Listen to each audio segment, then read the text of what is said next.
علیکم ورحمۃ اللہ وبرکاتہ اسٹوڈنٹس، 7th کلاس، امید کرتا ہوں کہ آپ خیریت سے ہوں گے۔ تو چونکہ آپ کو پتہ ہے کہ کرونا کی تیسری لہر کی چھٹیاں ہوئیں تو اس میں پہلی ڈائری آج آپ کو دے رہے ہیں، انشاءاللہ آپ کام کریں گے۔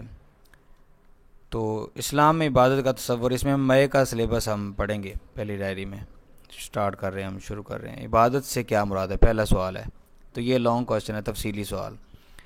عبادت سے مراد یہ ہے کہ بندہ اپنے مالک کی رضا میں جو کچھ کرتا ہے وہ عبادت ہے، یعنی اللہ رب العزت کی رضا کے لیے جو کچھ بھی انسان کرتا ہے تو اس سے مراد یہ عبادت ہے۔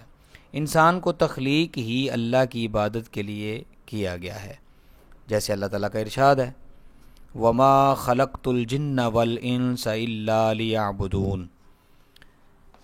ترجمہ، اور میں نے جنوں اور انسانوں کو اس لیے پیدا کیا کہ وہ میری عبادت کریں۔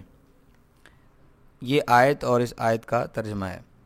اسلام نے اگرچہ نماز، روزہ، زکوٰۃ اور حج کے ذریعے عبادات کا جامع نظام دیا ہے، لیکن اس کے ساتھ ساتھ دیگر اخلاقی، معاشرتی اور معاشی تعلیمات پر عمل کرنا بھی اسلام ہے۔ تو یہ ایک سوال، پہلا سوال ہم نے کیا ہے، تو اس کو آپ نے لکھنا بھی ہے خوش خط کر کے اچھے طریقے سے، اور اس کو یاد بھی کرنا ہے۔ السلام علیکم ورحمۃ اللہ وبرکاتہ۔